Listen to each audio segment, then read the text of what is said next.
বন্ধুরা, আপনারা সবাই কেমন আছেন? আমাদের এখানে তো প্রচুর বৃষ্টি হচ্ছে, যার কারণে আমি এই কদিন ভিডিওই তৈরি করতে পারিনি। তাই আজকের আপনাদের কাছে এই ভিডিওটা নিয়ে এসেছি। এখানে দেখছেন দোপাটি ফুল গাছটা রয়েছে, আর এই দোপাটি ফুল গাছটা বেশ বড়ও হয়েছে, আর পাতাগুলোতে পোকায় খেয়ে নিচ্ছে। তাই আমি ভাবছি এখান থেকে সরিয়ে নিয়ে টবের মধ্যে বসিয়ে দেব।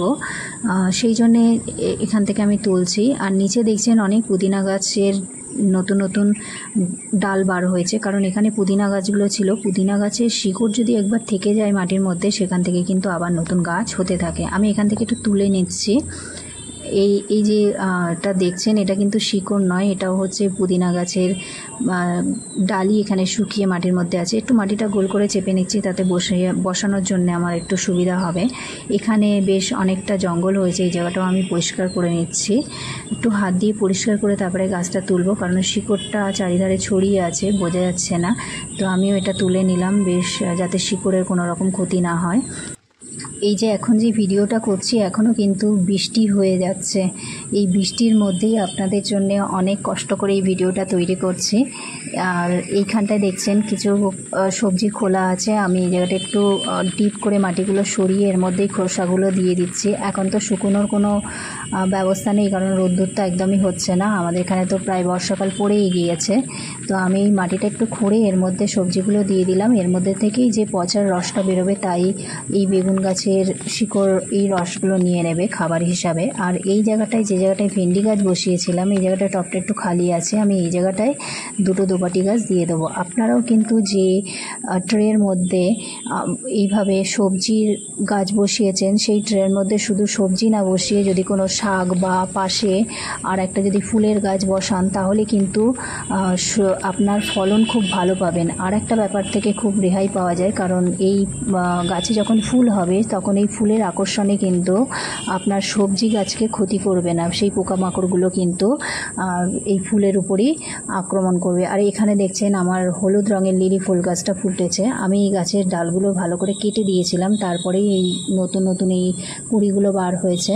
তো আপনারাও যদি এইভাবে কেটে দেন, তাহলে কিন্তু কুঁড়ি লিলি ফুল গাছে কিন্তু তাড়াতাড়ি বের হবে। আর এইগুলো সেই রজনীগন্ধা, যা আমি অনলাইন থেকে কিনেছিলাম। আপনারা যদি মাটিতে বা এমনি জায়গায় ফেলে রাখতেন, তাহলে কিন্তু এত তাড়াতাড়ি এর থেকে গাছ বার হতো না। আপনারাও চাইলে এই পদ্ধতি অবলম্বন করতে পারেন। আমি ট্রের মধ্যে কিছুটা ঘাস নিয়ে নিয়েছি, তার উপরে গ্যানাক্সিন পাউডার দিয়ে দিচ্ছি, কারণ ঘাসটা ভিজে আছে। আর এর উপর থেকে কাঠের গুঁড়ো, কিচেন ওয়েস্ট এবং মাটি দিয়ে একটি মাটির মিশ্রণ তৈরি করব। আর এর উপরেই রজনীগন্ধা গাছগুলোকে আমি লাগিয়ে দেবো।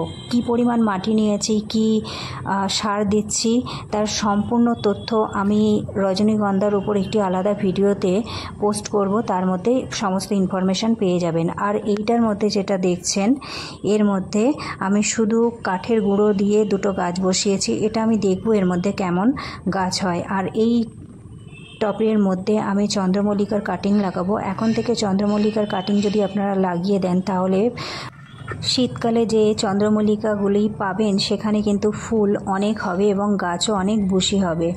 আর এখানে দেখছেন সমস্ত কাটিংগুলো আমি লাগিয়ে দিয়েছি রুট হরমোন লাগিয়ে। এখন দেখি কতদিনে এর থেকে শিকড় পাওয়া যায়। আমি এর মধ্যে কিছুটা গ্যানাক্সিন পাউডার, হিউমিক অ্যাসিড এবং ফাঙ্গিসাইড মিশিয়ে এই জলটি আমি এর মধ্যে ঢেলে দিচ্ছি। আর এই পর্তুলিকার উপরেও আমি কিছুটা দিয়ে দিলাম, আর এই দোপাটি ফুল গাছের চারাগুলোর উপরেও দিয়ে দিলাম। আর কয়েকদিনের মধ্যে এই চারাগুলো বাগানে বসিয়ে দেওয়ার মতো হয়ে গেছে। আর এই দিক থেকে দেখছেন, এখানেও কিন্তু পর্তুলিকার খুব ছোট ছোট গাছও কিন্তু বার হয়ে গেছে। আজকের ভিডিও এই পর্যন্তই। ভালো লাগলে অবশ্যই লাইক, শেয়ার, সাবস্ক্রাইব করুন।